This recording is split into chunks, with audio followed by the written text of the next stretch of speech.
Hello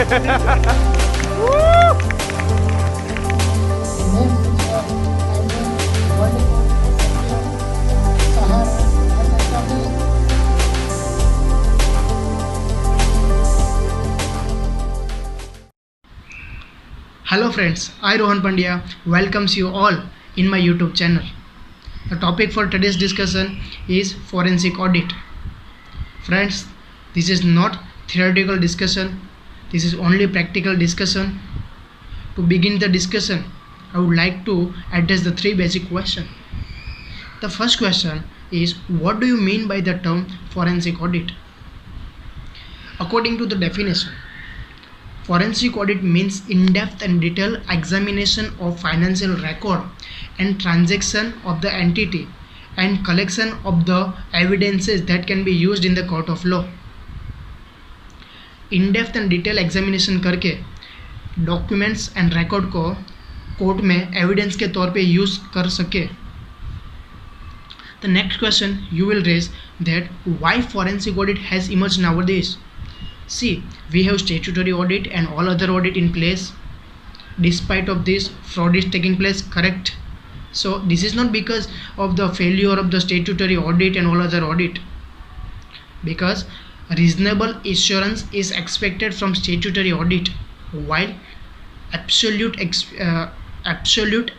assurance is expected from forensic auditor. And statutory audit, as you know, it has its own limitation because he has to issue his report within the limited time frame. So it is baseless to expect that statutory auditor will find each and every fraud happening in the company. So next question you will raise that whether we can remove statutory audit and push only forensic audit. Friends, it is not possible at all that regulator will remove statutory audit and put only forensic audit in place, because अगर it forensic audit एक type का investigation ही है. अगर आप सारे businesses को fraud के angle से ही देखना स्टार्ट कर दोगे तो लोग बिजनेस करने को डरेंगे, लोग बैंक से फाइनेंस नहीं उठाएंगे, लोग पब्लिक से पैसा बोरो नहीं करेंगे, क्योंकि जैसे ही पैसा बोरो किया या तो पब्लिक से उठाया तो आप फॉरेंसिक ऑडिट इन पर अप्लाई कर दोगे और इन्वेस्टिगेट करना स्टार्ट कर दोगे.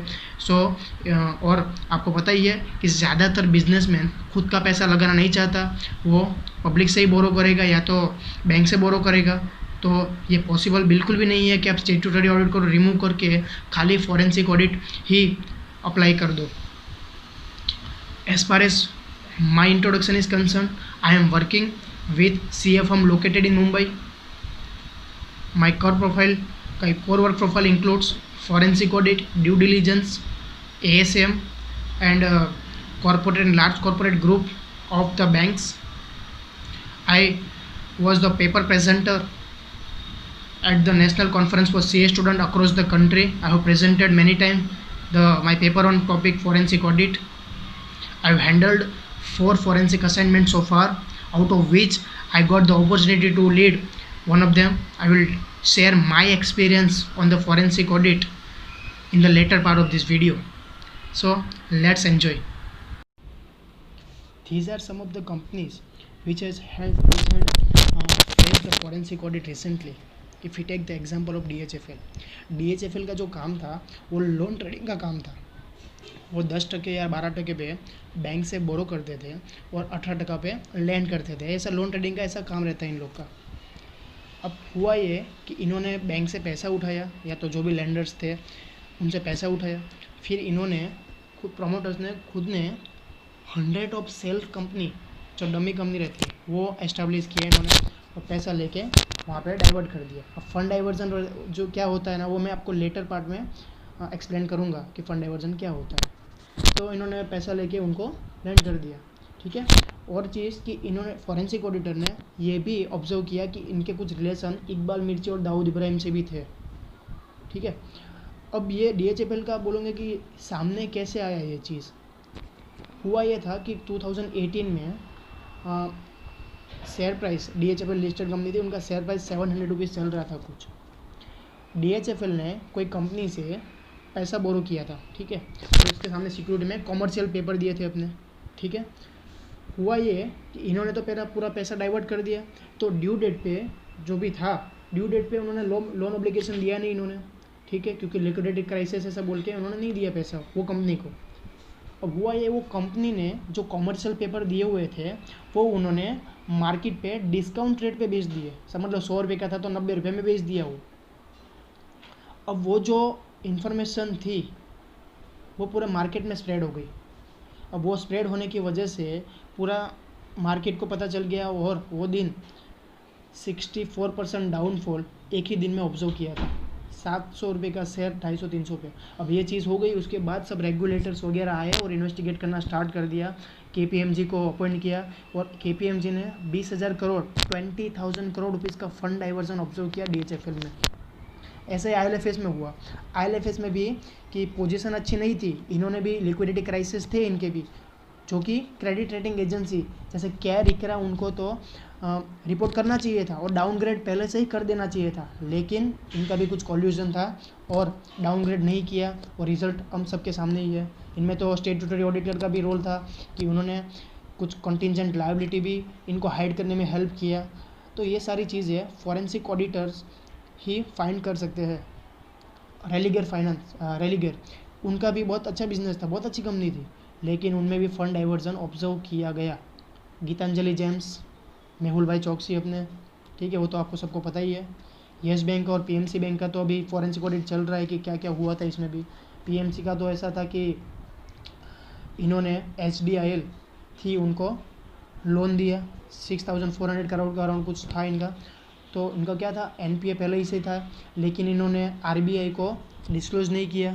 क्यों नहीं किया, वो सारी चीज़ें अभी फॉरेंसिक ऑडिट जब रिपोर्ट पब्लिक डोमेन में आएगा तब ज़्यादा क्लियर हो पाएगी। हमारा जो डिस्कशन है ये वो उसको मैं 4 पार्ट में डिवाइड करता हूँ। फर्स्ट पार्ट रहेगा अपॉइंटमेंट वाला कि फॉरेंसिक ऑडिटर्स को अपॉइंट कौन करता है। सेकंड पार्ट में scope and reporting, forensic auditors को करना क्या होता है अपॉइंट होने के बाद, और अगर उसको फ्रॉड मिला तो उसको रिपोर्ट किसको करना है।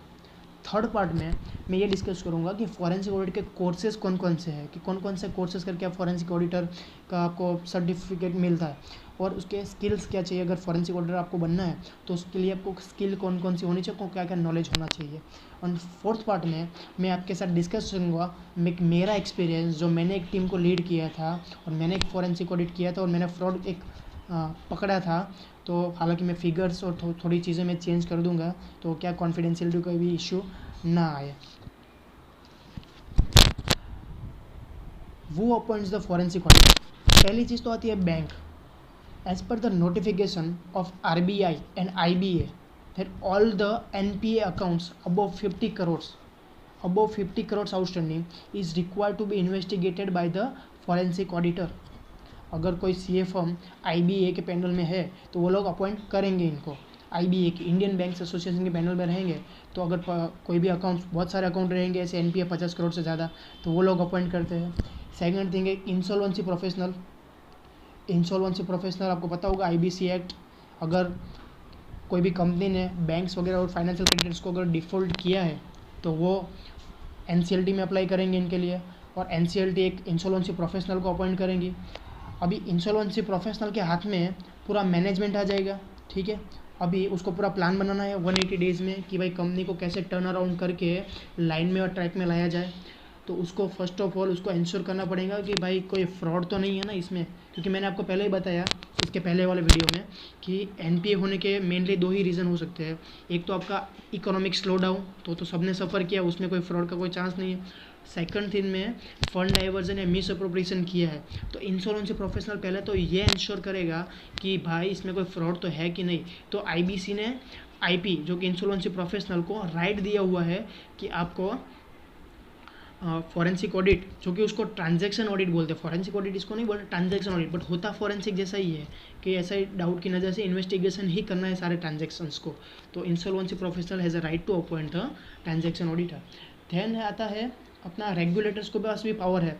रेगुलेटर्स जो रहते हैं NCLT, CBI, SEBI, RERA authority वगैरह, उनके पास भी राइट है कि वो फॉरेंसिक ऑडिटर्स को अपॉइंट कर सकते, जैसे आम्रपाली बिल्डर्स में हुआ। आपको पता होगा कि रेरा एक्ट आने के पीछे रीज़न क्या था। रेरा एक्ट जो आया ना, उसके पहले आम्रपाली बिल्डर्स का कांड हो चुका था। आम्रपाली बिल्डर्स ने क्या किया कि पैसा उठाया, कस्टमर जो बिल्डर है ये, तो घर बनाने के लिए लोगों ने पैसा दिया होगा, तो पैसा उन्होंने मटेरियल या तो सीमेंट वगैरह लाने के लिए इनको यूज़ करना चाहिए था, लेकिन इन्होंने वो पैसे को डाइवर्ट कर दिया और इनको जो फ्लैट वगैरह था उनको टाइम पे नहीं दे पाए। ठीक है, तो ये पूरा बाहर हुआ था, इसके बाद रेरा एक्ट आया था। तो रेगुलेटर्स के पास भी पावर होता है कि वो भी फॉरेंसिक ऑडिटर्स को अपॉइंट करते हैं। अभी हम स्कोप की बात करते हैं कि बैंक अपॉइंट करेंगे तो स्कोप में क्या क्या रहेगा। अभी ये scope is varies from banks to bank, ठीक है, बट मेरा एक्सपीरियंस के हिसाब से मैं जो भी स्कोप रहेगा उसको मैं 4 पार्ट में डिवाइड करूँगा। पहले होता है diversion and siphoning of the fund and illegal transactions, एक स्कोप रहेंगे उसमें ये पार्ट पे भी उनको एम्फेसाइज देना है, डाइवर्जन और siphoning of the fund.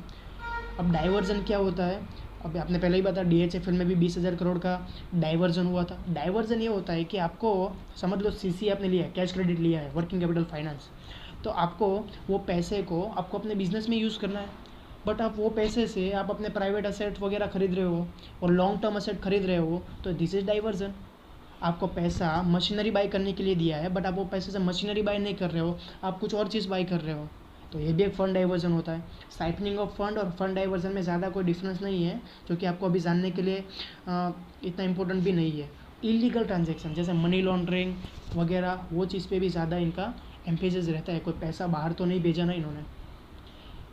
Second thing is perfection of primary and collateral security.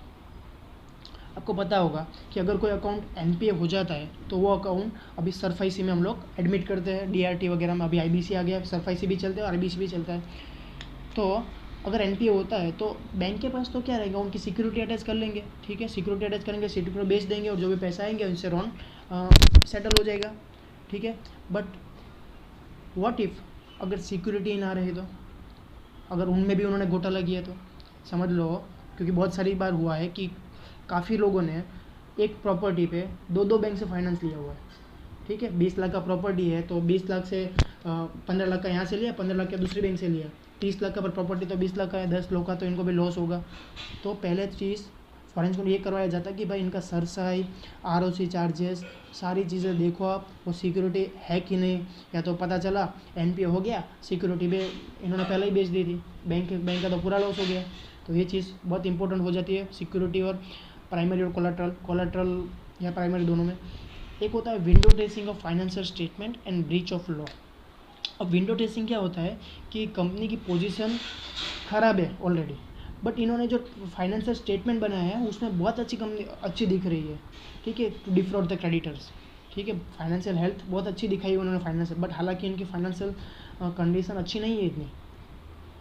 Example लेते हैं उसका, आप कोई कंपनी में देखोगे कि सेल्स हर टाइम 50% से ग्रो कर रहा है, ठीक है, 50% सेल बढ़ रहा है, और साथ में डेटर्स का भी आपने देखा, डेटर्स तो भाई 70-80% से हर साल बढ़ रहे हैं।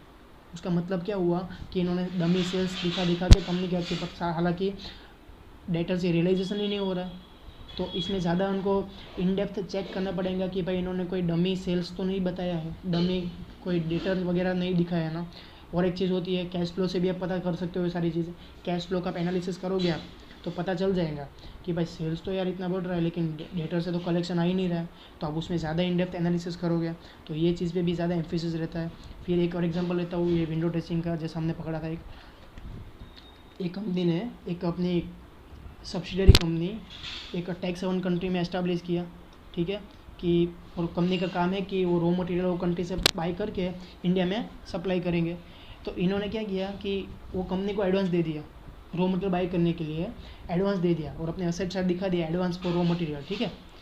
अभी नॉर्मल कोई पर्सन ऐसा स्टेट करते हो, ठीक है चलो एडवांस है, ओके एडवांस दिया हुआ है, सारे प्रूफ है, ओके। अभी हमने, क्योंकि हम लोग तो बहुत डीप में जाते हैं, 5-5 साल के 6-6 साल के भी ट्रांजेक्शन निकालते हैं हम लोग, तो हमने क्या देखा कि वो पैसा जो दिया हुआ था ना एडवांस, वो 2 साल पहले दिया हुआ था, जो कि बैंक से फाइनेंस लेके दिया हुआ था, कैश क्रेडिट लिया और पैसा एडवांस फॉर रॉ मटेरियल दिखा। तो स्टेट्यूटरी को नहीं दिखेंगे ये सारी चीज़ें, बट फॉरेंसिक ऑडिट कर रहे हो आप तो आपको पूरा देखना पड़ेगा इंटेंशन क्या। तो 2 साल से आपने वहाँ पे एडवांस दिया और 2 साल से कोई रॉ मटेरियल नहीं आया वहाँ पे, तो ये तो हुआ पूरा फंड डाइवर्जन। यहाँ से पैसा उठाया बैंक से और पैसा बाहर भेज दिया आपने टैक्स हेवन कंट्री में, ठीक है, तो ऐसी सब चीज़ भी ध्यान देनी होती है। और स्कोप में जो मेजर एम्फेसिस होता है बैंक्स का, वो होता है रिलेटेड पार्टी ट्रांजैक्शन को देखना, क्योंकि मेजर फ्रॉड जो 90% फ्रॉड होते हैं वो रिलेटेड पार्टी ट्रांजैक्शन के साथ भी होते हैं। ज़रूरी नहीं है कि हर एक फ्रॉड रिलेटेड पार्टी के साथ ही हो, या तो उनमें ही कॉल्यूशन हो, और भी हो सकता है। तो ये मैं स्कोप होता है इसको 4 पार्ट में मैं डिवाइड करता हूँ मैं। अब जो ट्रांजैक्शन ऑडिट होता है ना, उसके जो स्कोप है वो कोई एनसीएलटी नहीं देती। इनका जो उनको देखना होता है ट्रांजैक्शन ऑडिटर्स को, जो कि मैंने बोला आईबीसी अपना इंसॉल्वेंसी प्रोफेशनल अपॉइंट करता है तो इनका जो स्कोप है ना वो एक्ट ने ही डिफाइन किया हुआ है। हालांकि मैं इस पर डिटेल्ड वीडियो बनाऊंगा, क्योंकि ये वीडियो अगर मैं ये समझाऊंगा तो ये वीडियो बहुत ज़्यादा लंबा हो जाएगा। मैं नहीं चाहता ये वीडियो थोड़ा बहुत ज़्यादा लंबा हो जाए, तो इसके मैं अलग से एक वीडियो बना दूंगा मैं ट्रांजैक्शन ऑडिट पे। ठीक है, तो इनका जो स्कोप है ना वो एक्ट ने ही डिफाइन किया हुआ है कि आपको भाई प्रेफरेंशियल ट्रांजैक्शन, ये सेक्शंस दिए हुए हैं, आईबीसी एक्ट के सेक्शन है ये सारे, तो स्कोप उन्होंने ऑलरेडी दिया हुआ है। अब नेक्स्ट क्वेश्चन आता है कि अगर आपको फ्रॉड मिलता है, ठीक है, आप दोनों में डिफरेंस बताता हूँ। अगर स्टेट्यूटरी ऑडिट में आपको फ्रॉड मिलता है, अगर स्टेट्यूट कर रहे हो आप तो फ्रॉड मिलता है, तो according to section 143 subsection 12 and rule 13 of the companies rule which says that when statutory auditor come across any fraud, then he has to report to the central government within the prescribed time. However, in forensic audit, if you got the fraud, you found the fraud, then you are not supposed to report to the central government. Rather, you have to report to the appointing authority. Otherwise, it will be treated as a breach of confidentiality. आपको bank ने appoint किया है तो आपको report आपको bank में ही देना है। आपको एनसीएलटी ने अपॉइंट किया है तो आपको एनसीएलटी को ही देना है। इंश्योरेंसी प्रोफेशनल को अपॉइंट किया है तो आपको इंश्योरेंसी प्रोफेशनल को ही आपका रिपोर्ट देना है। वहाँ पे डाइवर्ट नहीं होना चाहिए कि भाई चलो फॉर्म मिल गया सेंट्रल गवर्नमेंट को आप इन्फॉर्म कर देते हैं, नहीं होगा। आप पे कार्यवाही हो सकती है, इसमें भी कॉन्फिडेंशियलिटी आपको रखनी ही पड़ेगी। अभी फॉरेंसिक ऑडिट कोर्सेज कौन कौन से अवेलेबल है अपने यहाँ पे? एक होता है अपने ICAI institute of chartered accountants of India, उसने भी एक कोर्स ऑफर किया हुआ है। 7 दिन का कोर्स होता है। उसमें भी पहले आपको, आप जब एडमिशन लेते हो ये कोर्स में, तो आपको पहले 18 आवर्स का ई लर्निंग आपको प्री रिक्वेस्ट है, आपको ई लर्निंग उनको वीडियोस वगैरह देखना पड़ेगा। फिर उनकी फ़ीस है 16,000 अराउंड कुछ फ़ीस है इनकी।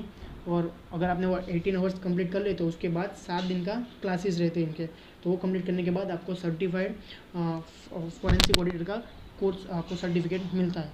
एक होता है कि USA का इंस्टीट्यूट है, association of certified fraud examiner का, उसका भी $400 का फ़ीस है, उसका भी पे करिए आप। इसकी डेट आएगी एग्ज़ाम की, आपके मॉड्यूल मिलेंगे, मॉड्यूल को रीड कर लीजिए, एग्ज़ाम दे दीजिए, और ये CFE का आपको सर्टिफिकेट मिलता है, डिग्री है, और ये वर्ल्ड वाइड रिकॉग्नाइज्ड है। इसका मैं लिंक आपको, दोनों का लिंक डिस्क्रिप्शन में प्रोवाइड कर दूंगा, तो आपको ईजी रहे ये चीज़ें।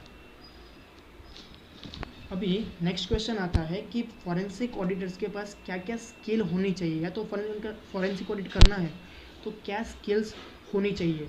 पहली चीज़ कि आप ऑडिट कर रहे हो तो आपको पहले तो अकाउंटिंग का ही नॉलेज होना चाहिए, आपको इंड एस का नॉलेज होना चाहिए, आपको अकाउंटिंग स्टैंडर्ड का नॉलेज होना चाहिए, जो भी आपको गाइडेंस नोट है उसका नॉलेज होना बहुत ज़रूरी हो जाता है, क्योंकि आप ये फॉरेंसिक ऑडिट कर रहे हो।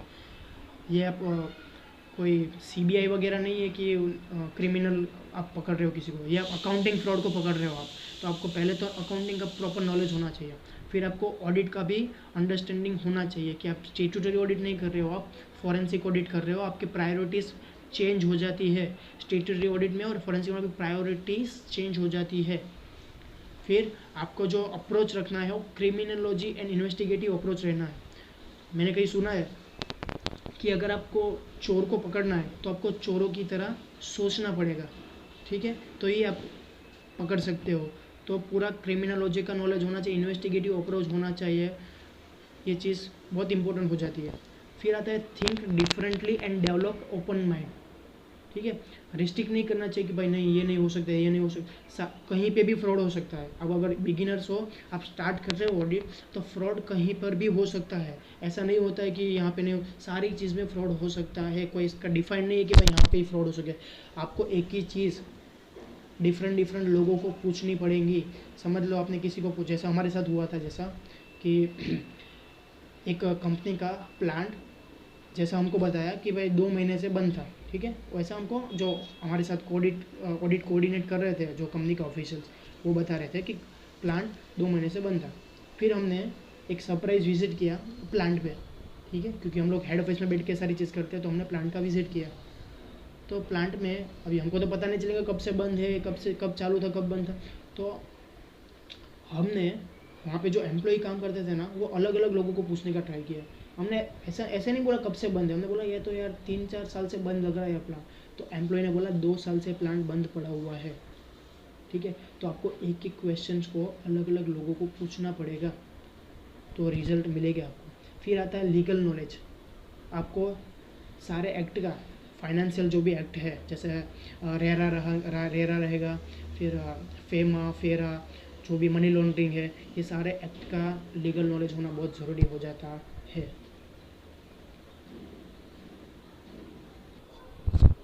Now we are in the 4th part of our discussion. I am sharing my experience of forensic audit. First of all हुआ ये था कि हमारी जो फॉरेंसिक ऑडिट की टीम थी, उसमें बाकी के लोग जो थे वो कोई और सीरियस असाइनमेंट में इन्वॉल्व थे, कोई और कंपनी का भी मिला था हमें, तो वो कंपनी में वो लोग इन्वॉल्व थे।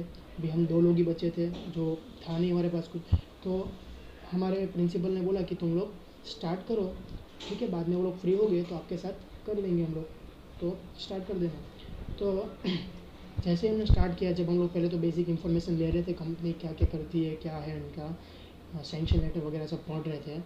तो जो मेरे साथ जो एक सर थे, उनकी रिलेटिव की या उनके कोई करीबी की डेथ हो गई, तो उनको अचानक यहाँ से निकलना पड़ा मेरे साथ से। तो अभी रह गया मैं अकेला, ठीक है। तो मैंने अकेले ना ये स्टार्ट किया, और बाद में बाकी की टीम मेरे साथ ज्वाइन हो गई। अब ये फ्रॉड को जो मुझे समझाना है, उसमें पहले तो मुझे आपको actual transaction of packing rate समझाना पड़ेगा कि अगर कोई फ्रॉड नहीं होता तो भाई ट्रांजेक्शन कैसा होना चाहिए, फ्लो कैसा होना चाहिए, और सेकंड टाइम में अब ये फ्रॉड के साथ कैसा ट्रांजेक्शन होता है वो आपको समझाना। तो फर्स्ट ऑफ ऑल जो बोरोवर था, उसका बिजनेस डायमंड का था। तो डायमंड, रफ डायमंड वो बाहर से परचेज़ करता था, उसको यहाँ पे सूरत वगैरह में प्रोसेसिंग करते थे, फिर वो यहाँ से दुबई, हांगकॉन्ग वगैरह में एक्सपोर्ट होते थे, ठीक है। तो ये इनका प्रोफाइल था। तो इनको बैंक से packing credit and bill discounting का लिमिट, मैं समझाऊंगा ये क्या होता है। 50 करोड़ का पैकिंग क्रेडिट और 50 करोड़ का बिल डिस्काउंटिंग का लिमिट दिया हुआ था, ठीक है। और अकाउंट बाद में एनपीए हो गया, और एनपीए होने के बाद हमको अलॉट हुआ, क्योंकि मैंने बोला कि कोई भी अकाउंट 50 करोड़ से ज़्यादा अगर आउटस्टैंडिंग रहेगा एनपीए, तो वो फॉरेंसिक ऑडिट करना उसका इम्पोर्टेंट हो जाता है। तो रीज़न इन्होंने ये सब दिया था कि जो हमने एक्सपोर्ट किया था ना, वहाँ से ही पैसा नहीं आया, क्योंकि ग्लोबल स्लो डाउन हो गया, ऐसा उन्होंने रीज़न दिया बैंक को, ठीक है। तो अकाउंट ऐसा एनपीए हो गया। अब पैकिंग क्रेडिट में 2 चीज़ होती है, एक pre shipment finance and post shipment finance. आप बोलोगे कि पैकिंग रेट क्यों, जब सीसी मिलती है तो पैकिंग रेट क्यों ले। आपको पता है कि गवर्नमेंट एक्सपोर्ट को प्रमोट कर रही है, तो पैकिंग क्रेडिट होता है वो कम रेट ऑफ इंटरेस्ट पे अपने को अवेलेबल रहता है, रादर देन सीसी में आप 12% पे लेते हो, तो यहाँ पे आपको 9-10% पे लोन मिल जाता है। तो सब लोग पैकिंग क्रेडिट लेते ही है, एक्सपोर्ट के टाइम पे सब लोग पैकिंग क्रेडिट ही ज़्यादा प्रीफर करते हैं, ठीक है। तो प्रोसेस ये रहता है कि अगर आपको पैकिंग क्रेडिट आपने पहले ले लिया, तो लिमिट तो करवा लिया, अभी आपको डिसबर्स करने के लिए कुछ प्रोसेस होती है, जैसे कि आपको एक परचेस ऑर्डर आता है बाहर की कंपनी, समझ लो हांगकॉन्ग की कंपनी है, इन्होंने इंडियन कंपनी को अप्रोच किया कि हमको इतना डायमंड चाहिए, तो हम लोग उसको एक्सपोर्ट करेंगे। तो उन्होंने अपने को परचेस ऑर्डर पहले दिया, ठीक है। तो हम लोग परचेस ऑर्डर लेके पहले जाएंगे बैंक के पास, जिसने हमको लिमिट दिया। वो बैंक पूरा परचेस ऑर्डर को वेरीफाई करेगी कि भाई जेन्युइनली वहाँ से आया है कि नहीं। फिर वो सामने वाली पार्टी का क्रेडिट हिस्ट्री भी चेक करेंगे, ईसीजीसी भी सब चेक करेंगे। फिर डीएनबी एक रिपोर्ट होता है, डन एंड ब्रैडस्ट्रीट, एक कंपनी है जो आपको, अगर बैंक हो, आपको कोई भी कंपनी का आपको वो चाहिए क्रेडेंशियल्स, या तो वो कुंडली बोलते, कुंडली चाहिए कोई भी कंपनी की, तो वो कंपनी आपको निकाल के देंगी। तो बैंक वाले को पहले ये डीएनबी का रिपोर्ट भी पूरा स्टडी करना चाहिए। फिर वो पूरा होने के बाद पैसा इनके करंट अकाउंट में देंगी। फिर वो करंट अकाउंट से पैसा वो रॉ मटेरियल वगैरह परचेस करने के लिए ही यूज़ कर सकता है, ठीक है। तो उनको ये भी देखना पड़ेगा बैंक वालों को कि एंड यूज़ है कि नहीं।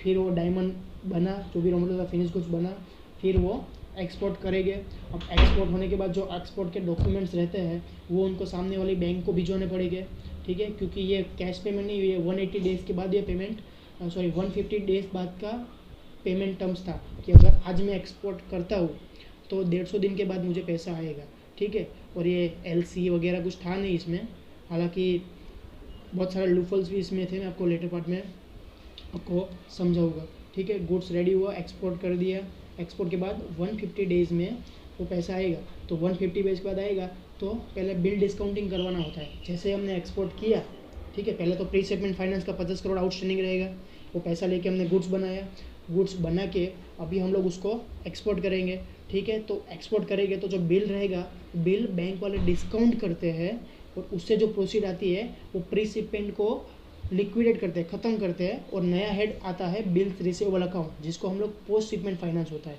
ठीक है। तो बैंक की बैलेंस शीट में प्री शिपमेंट खत्म हो गया, अब पोस्ट शिपमेंट ही खत्म रहेगा, तो जो 150 दिन के बाद पैसा आएगा वो बैंक वाला ले लेंगे, ठीक है। तो इनको ऐसा 2 लिमिट थी, तो ऐसा 2 बार ले सकते हैं, 50 करोड़ ये, 50 करोड़ ये, तो 100 करोड़ का आउटस्टैंडिंग था।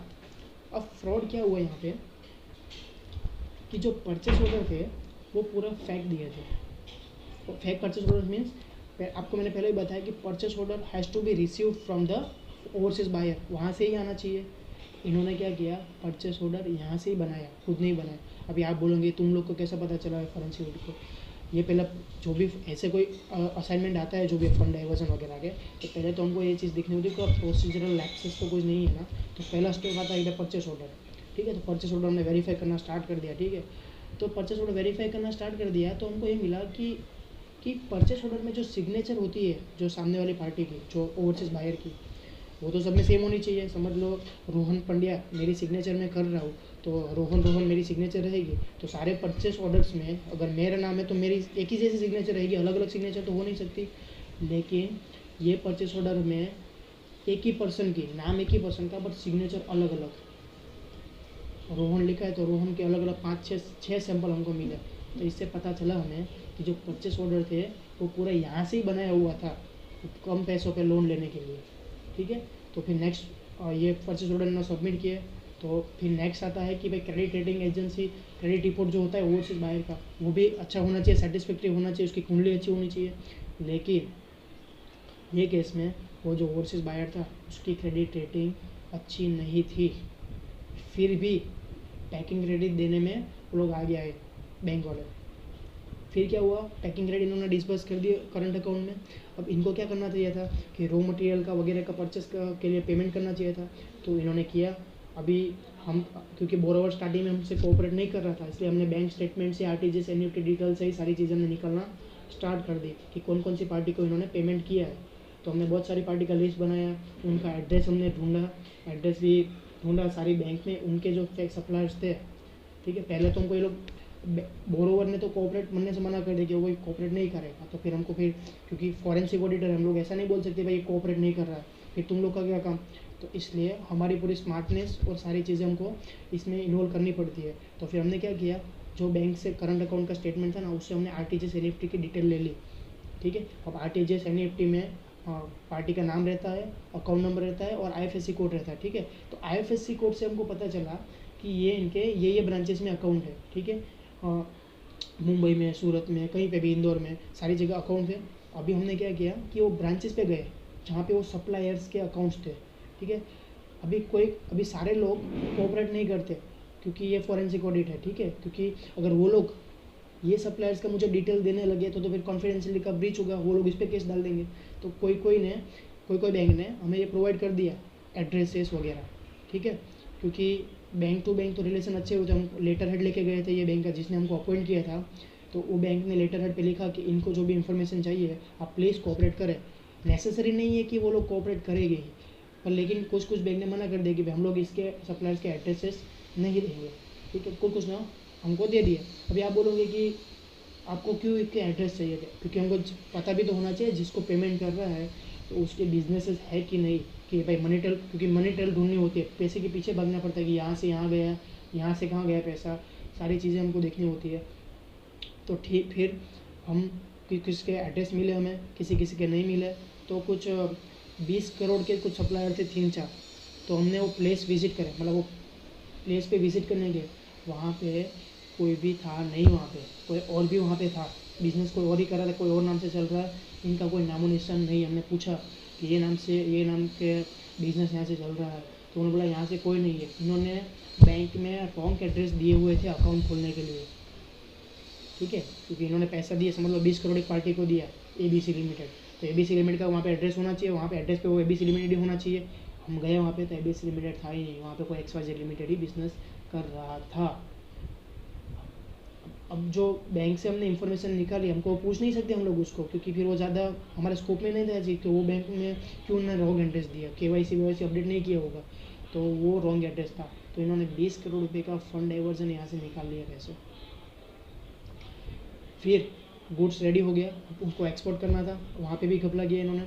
एक्सपोर्ट में क्या था, एक सैंक्शन टर्म में एक था कि आपको डायरेक्ट शिपमेंट मीन्स डॉक्यूमेंट आपको डायरेक्ट वो कस्टमर को नहीं देना, आपको वहाँ के बैंकर को देना है, ठीक है। लेकिन आपका अगर क्रेडिट रिपोर्ट अच्छा है तो ही आप डायरेक्ट उनको दे सकते हो। लेकिन मैंने आपको पहले ही बोला कि इनका क्रेडिट ओपिनियन पहले से ही अच्छा नहीं था, तो इनको क्या करना चाहिए था कि वो शिपमेंट करना चाहिए था बैंकर को, लेकिन इन्होंने वो शिपमेंट डायरेक्टली वो कस्टमर को ही कर दिया, ओवरसीज बायर को ही कर दिया। 180 दिन हो गया, पैसा आया ही नहीं, अकाउंट NPA हो गया। तो इनको पूछा हमने, बाद में बोरोवर ने कोऑपरेट करना स्टार्ट कर दिया बाद में, क्योंकि हमने फिर बैंक ने भी उनको बोला अगर आप कोऑपरेट नहीं करोगे तो हम लोग RBI वगैरह को बता देंगे। तो फिर वो डर गया और उनको कोऑपरेट करना बाद में स्टार्ट कर दिया। कोऑपरेट मतलब इन्फॉर्मेशन सप्लाई कर रहा था। तो इनको पूछा कि भाई वो पैसा क्यों नहीं दिया उसने, ओवरसीज बायर ने, आपने गुड्स तो एक्सपोर्ट कर दिया, उसने पैसा तो मिलना चाहिए था, ठीक है। तो उन्होंने बोला कि ग्लोबल स्लो डाउन हुआ पूरे इसमें डायमंड के मार्केट में, इसलिए वो पार्टी नहीं है, और पार्टी वहाँ से ही गायब हो गई, वहाँ से वो विजय माल्या हो गई मतलब। तो हमने बोला कि आपने और क्या क्या स्टेप लिया, बोला कि मैं गया था हांगकॉन्ग, क्योंकि ओवरसीज बायर हांगकॉन्ग का था, तो बोला कि मैं हांगकॉन्ग गया, उसके वहाँ पे गया तो वहाँ पे वो था ही नहीं, तो फिर कुछ कर नहीं सका। हालांकि उसको करना चाहिए था, एम्बेसी वगैरह को इन्फॉर्म करके कुछ वो करना चाहिए, लेकिन उन्होंने किया ही नहीं। अब क्यों नहीं किया वो आपको आगे वाले पार्ट में दिखाता हूँ मैं। अभी after account NPA fund diversion हमें मिला। अगर NPA अगर हो गया तो उसने पैसा नहीं दिया, पहली बात तो ऐसा बैंक को बताया कि मैं पैसा नहीं दिया, तो इन्होंने 2 जगह से इंडिया में पैसा लाया वो बाहर से, बराबर, और वो भी बैंक को बताया नहीं। एक तो होता है round tripping of the fund through box companies, एक कंसेप्ट होता है फॉरेंसिक ऑडिट में, और एक होता है forensic fund diversion through new account opening, एक नया अकाउंट खोला। अब round tripping of fund through box में क्या होता है कि इनका जो इंडिया में जो इनका कंपनी था, ठीक है, तो इनका एक रिलेटिव का USA में भी एक यूनिट था, ठीक है, डायमंड का बिजनेस, बट इनका और USA का एक यूनिट है जो इनका रिलेटिव ही था, जो ये कंपनी था उनका रिलेटेड पार्टी था, बट इनका कोई भी कनेक्शन नहीं है, डायरेक्ट कनेक्शन कुछ भी नहीं है। अब क्या हुआ कि जो हांगकॉन्ग वाली पार्टी थी उन्हें अपने को डायरेक्ट पैसा तो करंट अकाउंट में दिया नहीं, अगर करंट अकाउंट में देता तो पैसा तो बैंक वाले ले ही जाते, ठीक है, लोन का आउटस्टैंडिंग था तो ले ही लेते पहले से ही। तो इन्होंने क्या किया, वो कंपनी जो थी, जो हांगकॉन्ग वाली कंपनी, उन्होंने पैसा USA को दे दिया, USA वाली जो पार्टी थी उनको दे दिया, और USA से पैसा इनके प्रमोटर्स के करंट अकाउंट में आ रहा था, करंट नहीं, सेविंग अकाउंट में आ रहा था इनके पैसा, क्योंकि करंट अकाउंट में आता तो कंपनी के रिकॉर्ड में आ जाता। तो इन्होंने क्या किया, प्रमोटर के अकाउंट में पैसा डालना स्टार्ट कर दिया, और बैंक को बोला कि भाई पैसा तो मिला ही नहीं, लेकिन इन्होंने पूरा राउंड ट्रिपिंग करके पैसा इंडिया में रिपैट्रिएट किया, प्रमोटर के अकाउंट्स पर डाल दिए पैसा, ठीक है। उसको बोलते हैं round tripping of the fund through box companies. और एक चीज़ इन्होंने क्या किया कि NPA हो गया, थोड़े मंथ हो गए, बाद में इन्होंने और एक बैंक में करंट अकाउंट खोला, कोई भी other than the bank in which packing rate is granted, otherwise अगर वो पैसा बैंक ये करंट अकाउंट में डालते तो बैंक अपना रिकवर कर लेता पूरा। तो इन्होंने क्या किया, और बैंक में करंट अकाउंट खोला, पूरा जो हांगकॉन्ग वाली पार्टी थी ना, वो ये करंट अकाउंट में पैसा डाल रही थी, और सेम डे वो पैसा डेबिट हो जाता था करंट अकाउंट में, और प्रमोटर्स के अकाउंट में डायरेक्ट निकल जाता था पूरा। अगर और लास्ट में बैलेंस 600-700 रुपये बैलेंस रहता था क्लोजिंग पे, तो भाई अकाउंट तो मतलब देखिए 600-700 में कहाँ ये बैंक में कौन सा ट्रांजेक्शन होते हैं, ये भी हमको पता नहीं था ये चीज़। तो लास्ट में वो बैलेंस शीट का स्क्रूटिनी कर रहे थे ना, तो 3 साल तक वो अकाउंट नहीं था, चौथे साल में वो अकाउंट का दिखा, और बैलेंस कितना दिखा, 600 रुपये बैलेंस दिखा। तो हमने देखा चलो एक बार देख लेते हैं कि भाई कुछ है कि नहीं। तो बैंक का हमने स्टेटमेंट देखा, उसमें ये पाया कि हांगकॉन्ग वाली पार्टी ने ये करंट अकाउंट में पैसा दिया है, और ये करंट को सेम डे आज पैसा है, आज शाम को ये पैसा यहाँ से उठा के प्रमोटर के अकाउंट में ट्रांसफ़र। ये भी एक फंड डाइवर्जन माना जाता है। तो ऐसा करके उन्होंने पूरा फंड साइफन ऑफ किया। अब क्या होता है, robbery versus white collar fraud. पहले के ज़माने में ये सब जो फ्रॉड वगैरह होते थे, ठीक है, उसमें आपको मेन फोर्स लगता था बैंक को लूटने के लिए, सब सारी चीज़ चाहिए थी। अभी इन मॉडर्न टाइम्स आपको खाली कीबोर्ड एंड माउस चाहिए फ्रॉड करने के लिए। तो पूरा टाइम पूरा चेंज हो गया है पूरा, तो बहुत ध्यान रखना पड़ता है सारी चीज़ में। एक फेमस डेसन स्टॉक्स ने बोला गया है कि when you are dealing with the fraud और liars, listen more to what they are don't say then what they do.